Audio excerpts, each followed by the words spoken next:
오늘은 요한계시록 두 번째 시간으로 발신자가 놀라워라는 그런 제목으로 하나님의 말씀을 나누겠습니다. 요한계시록 1장 1절로 3절 우리가 지난주 나눈 말씀은요, 편지의 서두 부분입니다. 이어서 이제 인사말이 나옵니다. 바로 오늘 본문인 4절과 8절이죠. 요한은 성부, 성자, 성령 이 삼위 하나님의 이름으로 일곱 교회에 은혜와 평강을 전하는 그런 인사의 말을 하고 있습니다. 이 점을 통해서 우리가 알 수 있는 첫 번째 사실은 이제 무엇이냐면 요한계시록이 편지다. 이 사실을 우리가 알 수 있겠죠. 그래, 특히 4절에 보면은 요한은 아시아에 있는 일곱 교회에 편지하노라 이렇게 직접적으로 밝히고 있습니다. 그래서 요한계시록은 묵시서 그리고 또 예언서이기도 하면서 또 동시에 서신서라는 사실을 우리가 알아야 합니다. 특히 요한계시록은요, 여러 수신자들이 돌아가며 보는 그걸 가리켜서 회람서신이다 이렇게 말하죠. 회람서신이었습니다.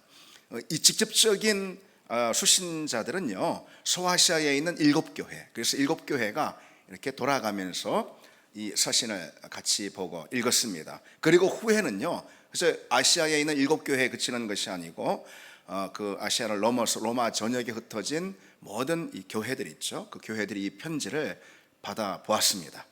당시 소아시아에는 적어도 10개 이상의 교회가 있었을 것이라 이렇게 봅니다. 그러나 이 소아시아에 있는 일곱 교회만이 요한계시록의 수신자가 되고 있는데요. 그 이유는 일곱이라는 숫자가 말해줍니다. 일곱이라는 숫자는 성경에서 충만한 수를 말하는 것이죠. 그렇기 때문에 이 일곱 교회라는 것은 단지 일곱 교회만을 말하는 것이 아니고 교회의 대표를 의미하는 것이고, 그러니까 이 일곱 교회는 이 땅에 있는 모든 교회를 말한다 이렇게 볼 수 있습니다. 자, 바로 그들에게 편지가 보내졌던 것이죠. 그러면은 편지에는 누가 있죠? 발신자가 있고 수신자가 있지 않습니까? 먼저 발신자부터 보시면은 편지의 발신자가 누구입니까? 요한계시록의 저자하면은 우리가 흔히 사도 요한이다 그렇게 알고 있고요. 요한계시록은 요한이 일곱 교회에 보낸 편지죠. 그러나 실제 발신자는 요한이 아니라 성부, 성자, 성령 삼위 하나님이심을 오늘 이제 본문은 자세히 설명하고 있습니다. 그래서 1절에도 보면은요, 우선은 1절에 어떻게 시작하죠? 예수 그리스도의 계시라 이렇게요. 그리고 또 이어서 그 천사를 그 종 요한에게 보내어 알게 하신 것이라 이렇게, 이게 단순히 요한이 저자이다, 요한이 발신자이다 이게 아니라는 거예요. 예수 그리스도이고, 그리고 또 나아가서요, 오늘 본문에 보면은 그 발신자가 성부, 성자, 성령 삼위일체 하나님이심을 자세히 밝히고 있습니다. 그러고 보면은 발신자가 놀랍다라는 것이죠. 발신자가 놀랍다. 하나님께서 편지를 보내주셨다 이런 뜻입니다. 하늘의 편지인 것이죠. 여러분, 이것이 얼마나 놀라운 일입니까? 여러분은 누구에게 편지를 좀 받고 싶습니까? 내가 정말 사랑하는 사람, 그리고 내가 정말 흠모하는 사람, 그리고 나한테 정말 중요한 사람, 내 인생에 진짜 어떤 걸 결정할 만큼 대단히 중요한 사람, 그리고 뭐 사업을 한다면은 그 사업에 있어서 돈줄을 대줄 만큼 아주 중요한 그런 사람, 뭐 등등 그런 사람에게 어떤 편지가 내일이 나한테 오기를 우리는 학수고대하지 않겠습니까? 그런데 이 발신자, 요한계시록의 발신자는 바로 성부, 성자, 성령 하나님이시죠. 그보다 더 놀라운 발신자가 어디 있겠습니까? 수신자 입장에서 수신자의 모든 삶을 바꿀 만한, 변화시킬 만한, 새롭게 할 만한 그런 발신자, 그 발신자로 하나님보다 더한 존재가 어디 있겠습니까? 이 요한계시록의 수신자인 일곱 교회, 그리고 또 오늘 우리도 역시 포함되는 것이죠.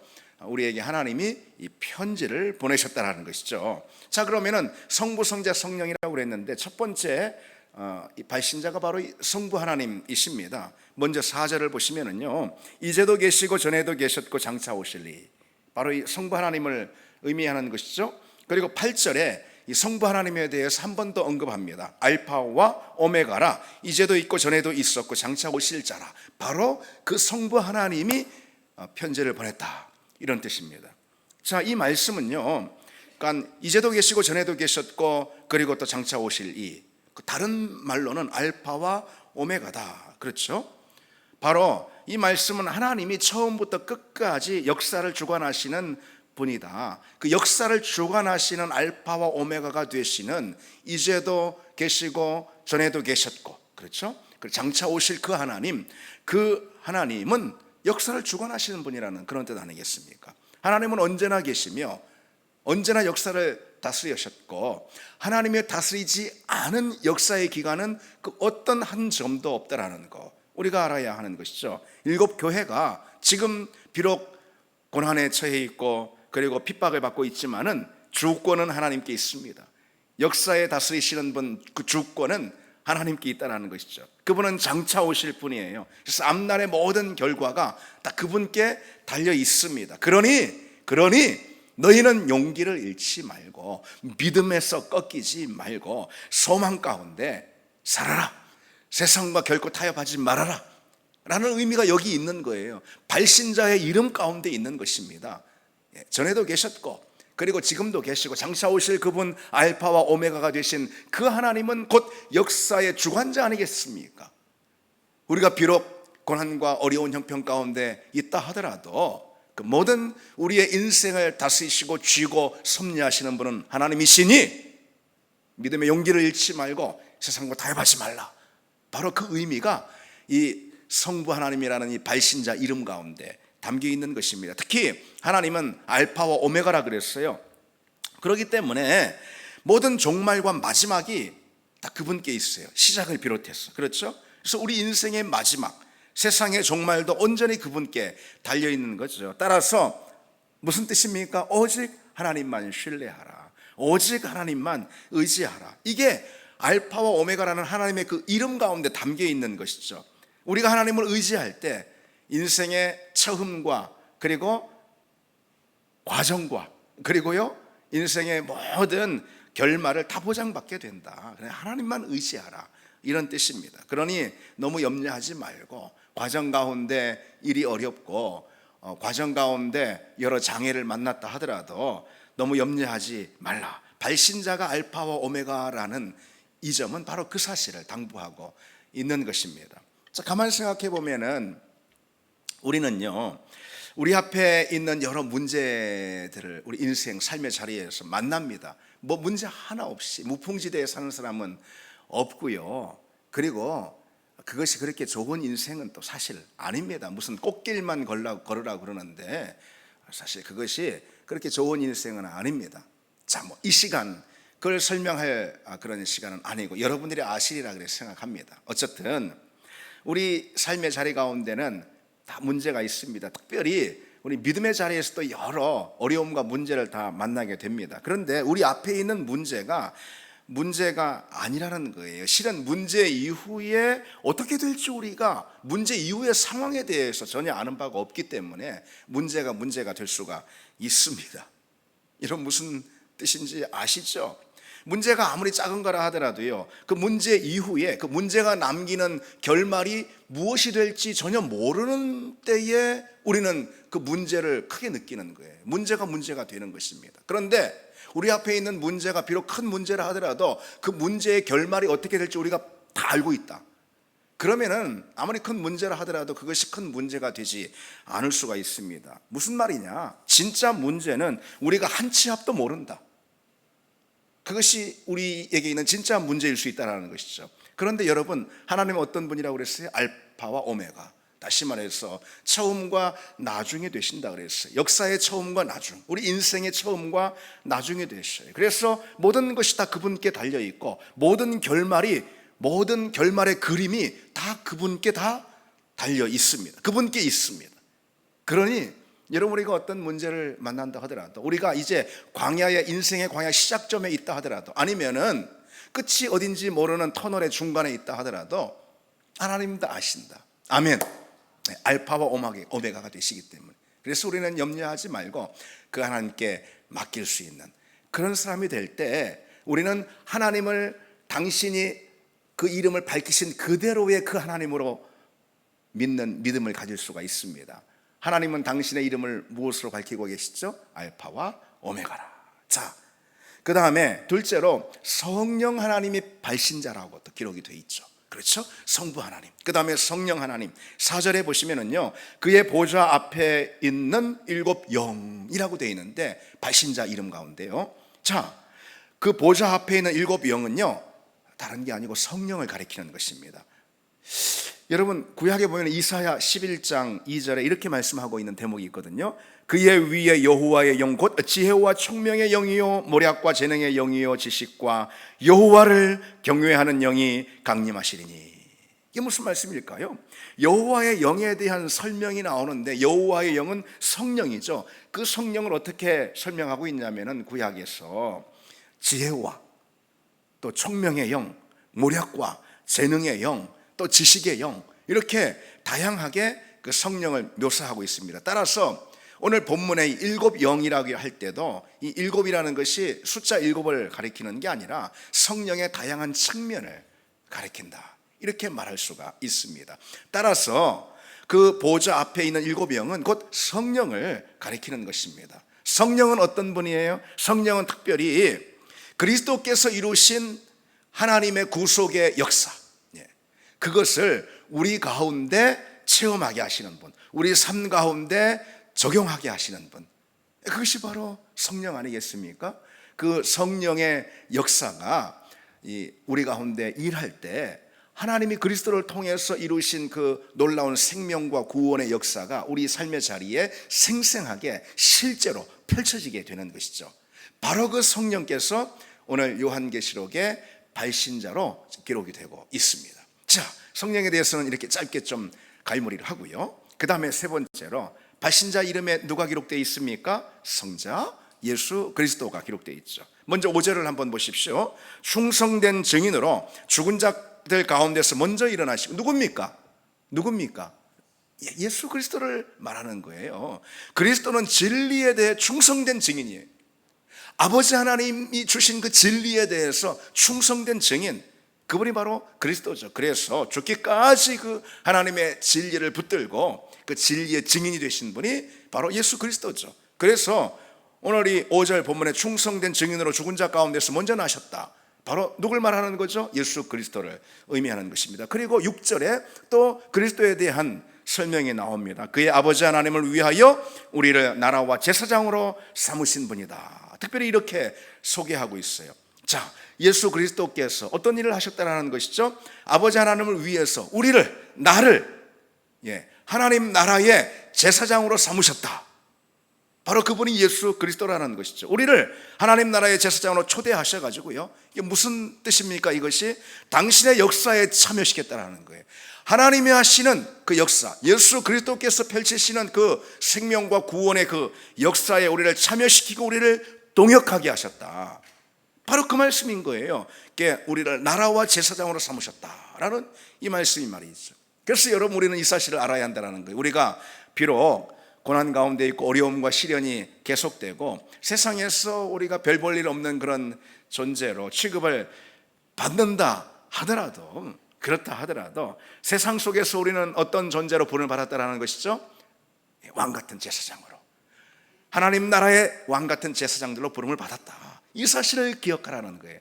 발신자 이름, 예수 그리스도를 소개하는 그 발신자 이름을 통해서 우리가 어떤 존재인지 암시해주고 있는 그런 대목입니다. 우리는 그 사실을 잊지 말아야 한다는 거죠. 자, 7절에 예수 그리스도 이 발신자에 대해서 더 소개가 나오고 있습니다. 각 사람의 눈이 그를 보겠고 그를 찌른 자들도 볼 것이요 땅에 있는 모든 족속이 그로 말미암아 애국하리라. 여기서 그는 누굽니까?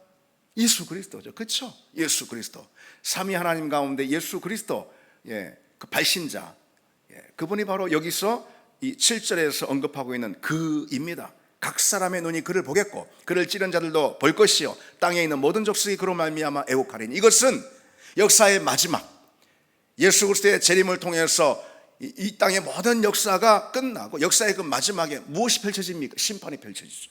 하나님의 심판이 펼쳐집니다. 그 자리에서 어떤 일이 일어날 건가 잠시 엿보게 해주는 그런 대목인데요, 모든 사람이 그 심판의 자리에서 그를, 다시 말해서 예수 그리스도를 보겠고 특별히 그를 찌른 자들도 그를 볼 것이다. 그랬습니다. 그를 찌른 자가 누굽니까? 2000년 전 십자가상에 있을 예수님 달리셨을 때 창으로 옆구리를 찌른 그 로마 병사, 그 로마 병사만 말하는 것은 아니겠죠. 오고 오는 세대에 그처럼 예수님을 찌른, 다시 말해서 예수 그리스도 복음을 거부해버린, 예수 그리스도를 거절한 그런 모든 사람을 포함하는 것입니다. 이게 바로 그를 찌른 자들인 거예요. 그들은 자신이 받을 심판으로 인해서 어떻게 한다고 그랬습니까? 애곡하리라 그랬습니다. 애곡하리라. 여러분, 그를 찌른 자들도, 예수를 거부하고 복음을 거절한 모든 사람들도 예수를 보겠고, 어디에서? 심판의 자리에서 보겠고, 그들이 다 애곡할 것이다 그랬습니다. 이것이 의미하는 한 가지 중요한 사실이 무엇입니까? 예수 그리스도께서 결국 승리하실 것이다. 그렇죠? 그리스도께서 결국 승리하실 것이다. 그 승리가 온 천하에 다 드러날 것이고, 그를 찌른 자들 그 모두도 다 예수 그리스도의 승리를 보게 될 것이다. 그리고 그들은 애곡할 것이다. 이런 뜻입니다. 역사의 마지막에 승리하실 예수 그리스도, 그분이 이 편지의 발신자다, 이런 뜻이죠. 그러니까 너희들은 그 힘들고 어려운 신앙의 여정 가운데 너무 염려하지 마라, 너무 낙담하지 마라, 너무 좌절하지 마라, 이런 뜻입니다. 결국은 내가 이겼으니 또 이길 것이니 너희도 이기고 이길 것이다, 이런 뜻입니다. 자, 여러분, 이 놀라운 성부 성자 성령 삼위일체 하나님의 이 발신자 있죠.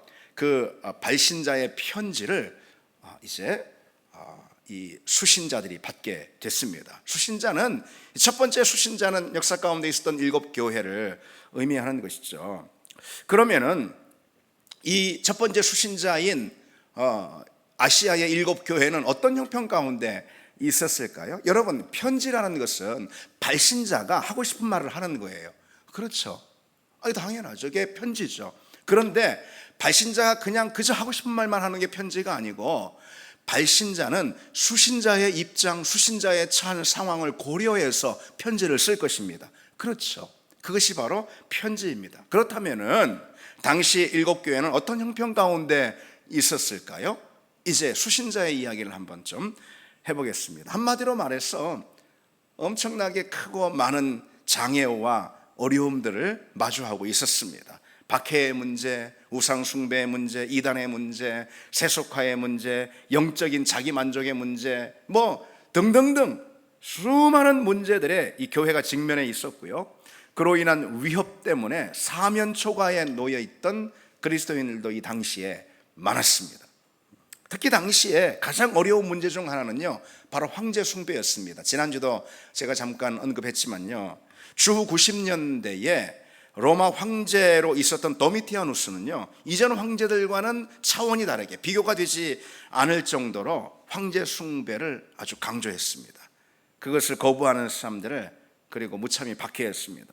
박해가 매우 거세게 일어났기 때문에요, 지역 교회에 따라서, 지역에 따라서, 있는 그 교회에 따라서요, 존폐 위기에 처해서 그것을 걱정하고 염려할 만한 그 정도의 아주 거센 박해가 몰아붙였습니다.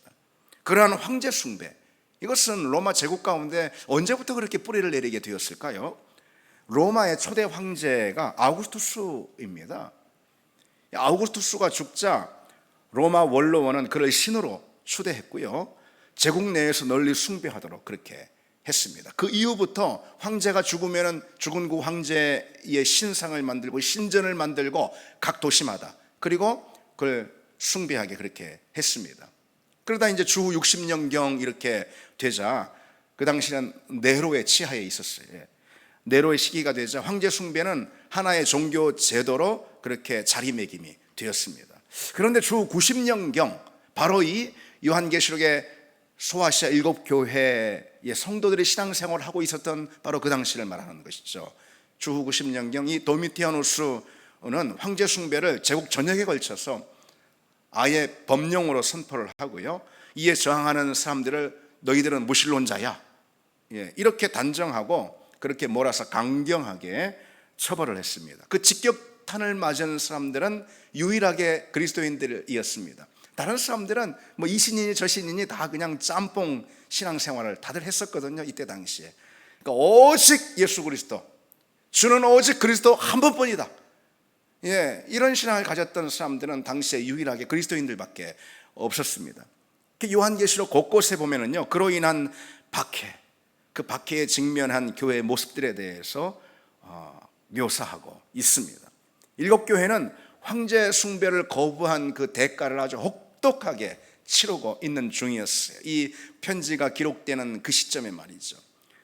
예를 들어서 버가모 교회 같은 경우, 이제 좀 이따 우리가 나중에 보게 될 텐데요, 신실한 증인 안디바가 그로 인해 죽임을 당했습니다. 서머나 교회 같은 경우는, 서머나 교회 같은 경우는요, 앞으로 박해의 큰 광풍이 너희에게 불 것인데 그로 인해서 성도들이 투옥을 당하고, 그리고 그중 몇몇 성도들은 순교, 죽임을 당할 것이다 라는 그런 예고가 이 요한계시록에 기록되어 있습니다. 요한계시록은 성도들과 순교자들의 피에 취한 그런 음료, 요한계시록의 이 음료는 로마 제국 그 권력을 말하는 것이거든요. 성도와 순교자들의 피에 취한 이 음료가 교회를 계속해서 박해할 거라는 것을, 그 박해는 중단되지 않을 것이라는 이 사실을, 이 암울한 사실이죠. 그것을 요한계시록 곳곳에는 예고해주고 있습니다. 당시 황제 숭배는요, 그저 다들 황제 숭배 잘들 하고 있지? 이렇게 물으면서 그저 이제 황제 숭배를 그냥 개인 신앙 정도로 그렇게 그냥 그런 차원에서 넘어갈 만한 그런 문제가 절대 아니었습니다, 여러분. 황제 숭배 이 정책이 정부의 공식적인 공문으로 각 지역의 행정당국에 내려보내졌습니다. 그러면은 신전이나, 황제 신전이에요, 그 신전이나 시민광장에서 황제를 높이려는 이 축제가 열리게 되고, 그 축제 자리 앞에 모든 시민이 다 나와야 했습니다. 에베소면 에베소 모든 시민이, 그리고 서머나면 서머나 모든 주민들이 다 나와야 했습니다. 그렇게 황제 숭배의 행사라는 것은 지역 주민들이 다 모인 자리에서 합동으로 치러진 그런 성격이 있었습니다. 그러니 얼마나 이것이 곤란하고 힘든 일이 되겠어요. 숨을 수가 없어요. 그저 어글쩍 넘어갈 수가 없어요. 그런 상황입니다. 그러다 보니까 그리스도인들은 황제 숭배의 신전에 나오지 않습니다. 그게 뻔히 드러나게 되지 않겠습니까? 그리스도인들이 황제 숭배를 거부하는 그 일이 주목을 받기 시작을 하자 지방 정부의 관료들은 수시로 황제 숭배에 대한 그리스도인들의 이 충성심을 점검하기 시작했다는 거예요. 실제로 그 의심을 받은 그리스도인들은요, 황제의 신전 앞에 억지로 끌려 나와가지고선 로마 관료들이 보는 앞에서 황제를 주라, 큐리오스 주라 이렇게 칭하고 그 신상 앞에 절하며 향불을 올려야 했습니다. 공개적으로. 그래, 숨길 수가 없는 거예요. 거부하려면 단호히 거부해야 되는 것이고, 어불쩡근을 그럴 수가 없습니다. 그냥 신앙을 버리고 황제 숭배로 넘어가려면 넘어가야 하는 것이고, 가운데가 없다 이런 뜻입니다. 적당하게 그런 것이 없습니다. 그런 가운데 성도들이, 이 당시 성도들이 느끼는 이 압박감이라는 게 여러분 얼마나 컸을까요? 여러분 얼마나 컸을까요? 아유, 그들의 신앙 우리하고 다르잖아. 그들은 넉넉히 잘했을 거야. 우리는 늘 성경을 읽으면서 이런 태도를 갖는데, 요셉이니까 당연히 그렇게 했지. 다윗이니까 얼마든지 잘했을 거야. 우리는 성경을 그런 식으로 읽는 태도들이 많이 있는데 여러분 그렇지 않잖아요. 아이, 그들도 똑같은 우리와 같은 사람들이잖아요. 이런 가운데 이들이 느꼈을 이 압박감은 여러분 얼마나 실로 엄청났다라는 거죠. 그야말로 사느냐 죽느냐 이 문제예요. 내 가족 중 누구를 잃느냐, 그렇지 않느냐, 내 일상생활을 포기하느냐, 그냥 유지할 수 있느냐, 그런 문제였다라는 거예요. 물론 이 당시 교회의 많은 성도들은 황제 숭배를 단호히 거부하고요, 그 외에도 다양한 이교의 환경과 세속적 가치들에 거세게 저항했습니다. 그리고 그로 인한 박해, 그리고 비난과 따돌림, 그리고 또 온갖 손해들, 이것을 그냥 오롯이 온몸으로 다 감당해냈던 것이죠. 그로 인해서 쫓겨나기도 하고, 그로 인해서 어떤 실물 경제하지도 못하고, 그로 인해서 또 추방당하기도 하고, 그로 인해서 심지어 죽기도 하고 내 가족을 잃기도 하고 이런 일들이 많이 일어났다는 것입니다. 근데 여러분, 모든 사람들이 다 그랬던 것은 아니었어요. 모든 사람들이 다 그렇게 신실한 그리스도인들은 아니었어요. 그 중에는 몸을 살리고 타협하고 세상과 믿음 사이에 줄타기하는 그런 사람들도 많았습니다. 계시록에는 그들에 대한 강한 경고의 말씀들이 주어지고 있고요. 그리고 특별히 7 교회 가운데 그로 인해 책망을 듣는 교회들이 여럿 있는 것이죠. 역사를 살펴보면요, 여러분, 언제나 그랬어요. 사실 역사를 보면은 교회 안에는 어떤 환난과 박해에도 믿음을 지키는 그런 신실한 그리스도인들이 있습니다. 오늘도 있습니다. 이 시대 가운데도 많은 그리스도인들이 있습니다. 시대가 변해서 지금은 그런 사람 없어? 아니, 천만의 말씀입니다.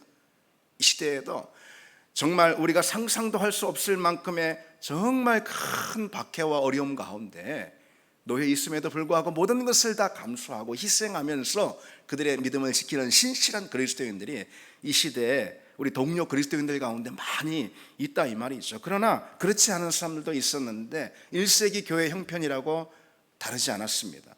황제 숭배에 대한 종용, 그리고 또 박해와 탄압에 무릎 꿇는 그런 그리스도인들이 생겨나기 시작한 것이죠.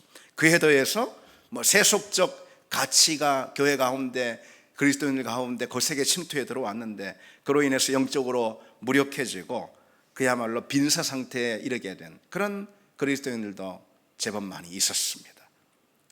그렇습니다, 여러분. 한마디로 말해서 문제는 무엇이냐면요, 문제는 타협입니다. 문제는 타협이에요. 타협하느냐, 그렇지 않느냐. 문제는 사실 딱 하나, 거기에 있는 것입니다.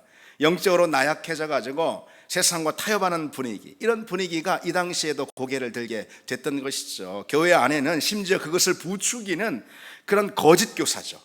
이게 계시록에 나옵니다. 그런 거짓 교사들도 있었습니다. 그러니까 타협을 부추기는, 대표적으로 니골라당이 그렇습니다. 그들은 나름의 이유를 붙여가지고 타협을 정당화하고 자기가 그럴 수밖에 없는 것을 합리화합니다. 이것이야말로 어쩌면 교회를 지킬 수 있는 유일한 길일 수 있어. 핍박이 이렇게 거세게 불면 교회가 다 무너질 수 있잖아. 적당히 타협하는 이것이야말로 교회를 지킬 수 있는 그런 길이야. 그러면서 말이죠, 은근히 그것을 통해서 나는 나름대로 믿음을 지키고 있어, 이렇게 타협을 하는 것이죠. 하나님도 섬기고 그리고 또 황제도 숭배하는 그 길이야말로 지금으로선 이와 같은 이런 전에 없었던 환경으로선 믿음을 이어가는 불가피한 선택일 수 있다라는 그런 궤변을 늘어놓는 사람이 있었다는 거죠. 거짓 교사들이 그랬고 많은 사람들이 그 거짓에 넘어갔습니다. 여러분, 오늘 우리라면 어떡할까요? 어떡할까요?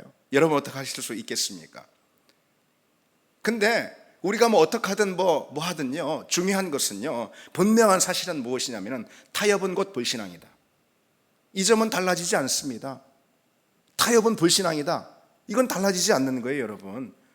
타협은 진리를 훼손하는 일이고요, 믿음을 저버리는 일과 다른 것이 아닙니다. 마귀가 하는 일이 여러분 그렇습니다.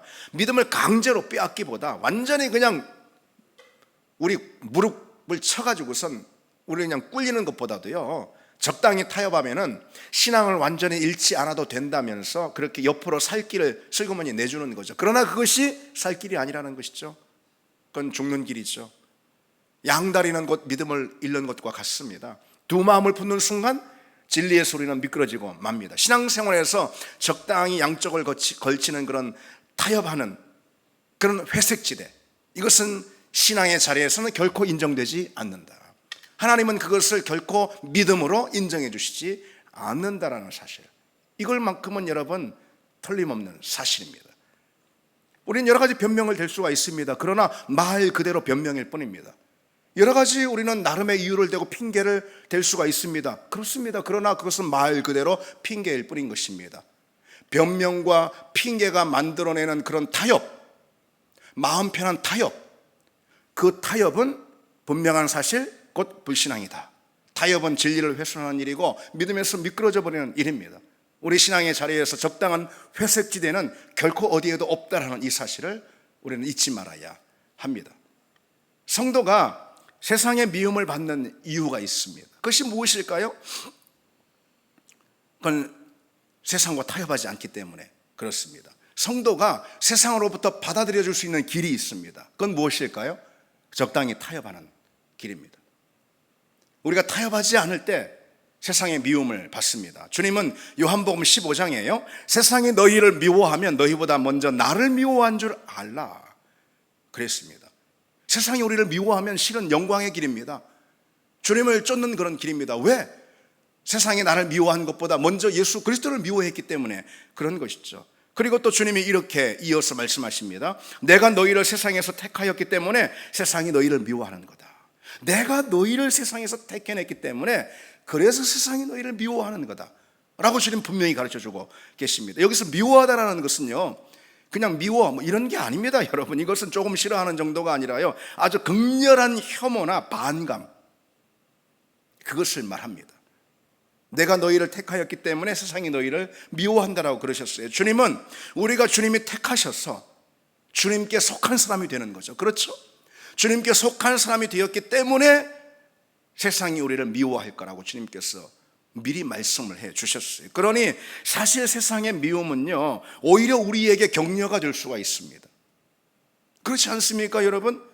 세상의 미움은 우리가 주님께 속한 사람임을 분명히 증명해 주는 것이기 때문에 그럼 오히려 우리에게 격려가 될 수가 있습니다. 여러분, 지난주에 격려를 좀 많이 받으셨습니까? 격려가 없으셔가지고 여기 지금 다 어깨가 젖으셨습니까? 여러분, 격려를 많이 받으시기 바랍니다. 이런 격려는 거절하시겠습니까? 우리는 세상의 미워함을 당연시해야 합니다. 요한일서 3장에 형제들아 세상이 너희를 미워하여도 이상히 여기지 말라, 당연한 것으로 알라 그랬습니다. 세상이 우리를 미워할 때 실은 그것이 우리가 주님께 속한 자임을 드러내는 증거이기 때문에 우리는 오히려 그것으로 인해서 격려를 받고 우리는 기뻐해야 한다, 이런 뜻입니다. 물론 여러분, 오해하면 안 되겠죠. 우리가 뭐 그리스도인답게 살지 못하니까 미워하는 거, 그거는 말이 안 되는 거죠.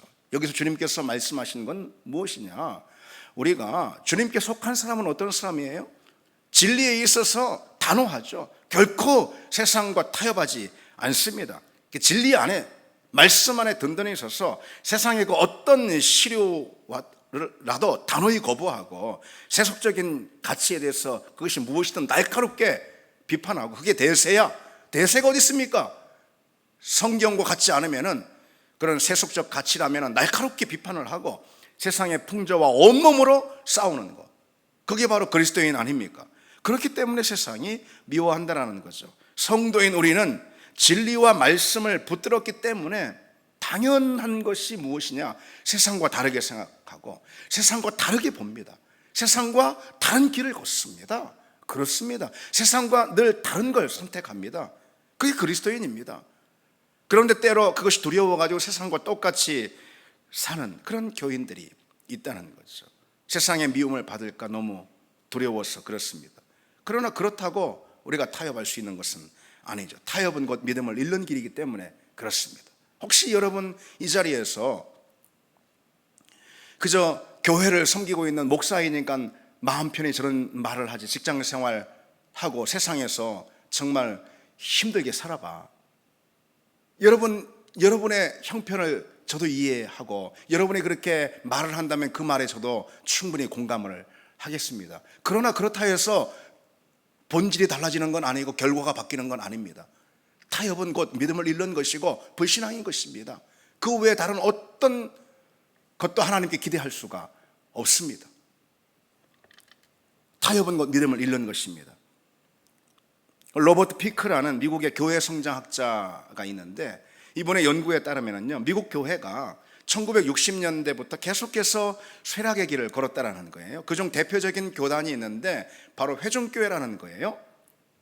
미국에 회중교회가 있는데, 근데 이 수년간 무려 166만 명의 교인들이 이 회중교회 안에서만 교회를 떠났다라는 그런 결과가 조사가 됐습니다. 그 원인이 무엇일까 조사를 해보니, 그 교단은 교인들의 비위를 맞추기 위해서요, 교회 예배, 모임, 그리고 헌금, 훈련, 사역 이런 것들에 대해서 적당히 타협을 한 것으로 드러난 것입니다. 반면에 1990년대에 다른 이 회중교회 같은 경우는 급속히 쇠락을 하는데 가장 빠른 성장을 보인 그런 교단들이 있습니다. 복음주의 교회에 속한 그런 교단들인데요, 그 공통점을 조사해 보니까 절대 타협하지 않고 성도들에게 많은 것을 요구했다 그랬습니다. 이 복음주의 교단에 속한 교회들은 타협하지 않고 성도들에게 많은 것을 요구했다는 것이죠. 피곤하다고 아예 그냥 괜찮아요, 바쁘다고 아예 그냥 그럼요, 이렇게 하지 않았다는 것이죠. 회중교회는 성도들의 비유를 맞추면서 모든 것을 다 그렇게 허용했다는 것이죠. 그러자 그들의 신앙이 급속히 쇠퇴하고 하나님을 떠나는 그런 일들이 발생했던 것이죠. 타협은 여러분 죽는 길인 것입니다. 조금만 타협하면은 내가 그래도 숨통이 트여서 내가 그래도 이 신앙생활 좀 이어갈 수 있을 것인데, 그러나 그렇지 않습니다. 그것은 마귀의 속임입니다. 타협은 죽는 길입니다, 여러분. 그래서 여러분 우선 생각해 보십시오. 예배 여러분 절대 타협하지 마시기 바랍니다. 어떤 일이 있어도 예배 자리를 지켜야 하는 것입니다. 예배는 하나님과 우리의 약속인 것입니다. 하나님과 약속하고 약속하신 하나님은 나오셨는데 우리는 안 나가버리는 것이죠. 여러분 그런 일이 있을 수가 있겠습니까? 그러면은 그 사람을 주님이 귀히 여길 수 있겠습니까? 예배 절대 여러분 타협하지 마시기 바랍니다. 어떤 일이 있어도 예배의 자리에 나오고 그 예배의 자리에 나올 뿐만 아니라 하나님이 기뻐하시는 예배를 드리는 그런 사람 말이죠.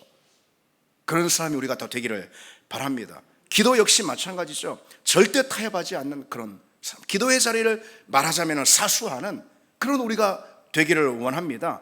주님이 여러분 그런 사람의 기도에 응답하시지 않겠습니까? 기도의 자리에서 끄떡하면 걸핏하면 타협이 일어난다면은, 그리고서는 어떻게 우리가 기도의 응답을 하나님께 바랄 수가 있겠습니까? 타협이 없어야 하는 것이죠. 다 같습니다. 여러분 헌금과 11조, 어려운 사람은 어렵게 느껴질 수가 있을지 모르겠습니다. 그러나 여러분 타협하지 마십시오. 그런 사람에게 주님께서 넉넉히 채워주시지 않겠습니까? 그런 믿음을 가지십시오. 저도 그런 믿음을 갖습니다.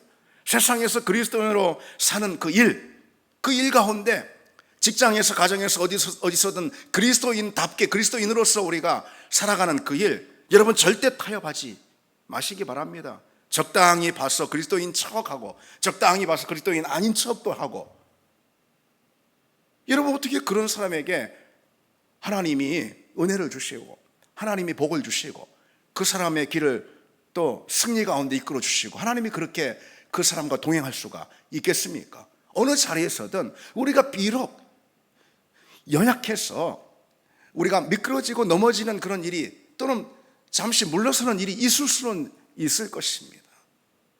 그럼 또 하나님께 회개하고 나가야 되는 거죠. 그러나 우리 마음 가운데 딱 무장하기를 절대 타협은 없다. 예배 자리에 절대 타협은 없다. 요즘 5월달이 되니까 날이 좋아서 그런지 우리 성도들이 매주 무려 20명이 넘게 예배 나오지 않습니다. 물론 그 중에는 정말 불가피한 일로 인해서 각자 자기 처소에서 예배를 드리는 그런 성도들도 있을 것입니다. 그러나 4월 말 5월이 이렇게 되면서 무려 한 달 가까이 20명이 넘게 교회 예배 빠지고 있습니다. 그래놓고 우리가 어떻게 예배자라 말할 수 있고 하나님께서 우리를 귀히 여겨달라고 우리는 말할 수가 있겠습니까? 여러분 타협이 없는 우리 성도, 우리 믿음이 되기를 바랍니다. 같이 찬양 드리겠습니다.